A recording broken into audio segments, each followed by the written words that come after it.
Hi, Simon Dryden here from the ORCV. We've got exciting weekend coming, the start of the Racing Carnival Rally and our regular annual trip to Stanley.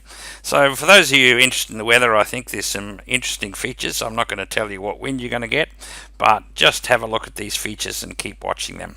So just look at the chart here. We've got Thursday up here. The significant features, we've got this low down here, 955, which is quite a deep low.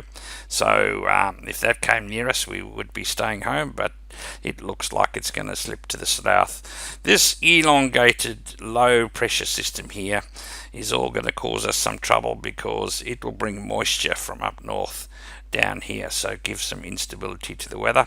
And this big high pressure system here is the one that we're interested in. So if we look at Friday, we can see that high is dominating. It's moved a bit to the north, but it's becoming classically what we're looking at, a blocking high.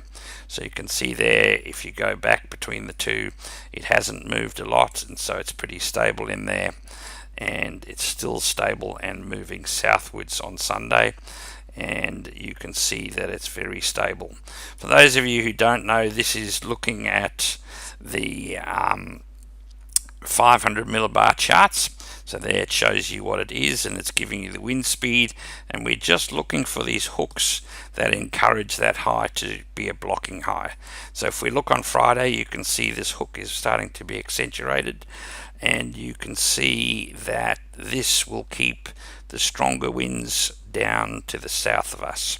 So if we look on Saturday, you can see it's in there. These 80 knots and 40 knots, you experience about half of that at sea level. So these are about half of that. And then we look at Sunday, you can see the system coming through, and the jet stream is still letting that high stay there. So it's going to be really interesting to see how the weather develops. So keep an eye on the weather maps. Don't look at wind or windy or any of those things at the moment, because that just tells you the sequence. What we have to determine is when the sequence starts and stops. So you weather watchers, keep an eye on these weather maps and keep an eye on these 500 millibars, and we'll give you a closer update on Wednesday. Thanks.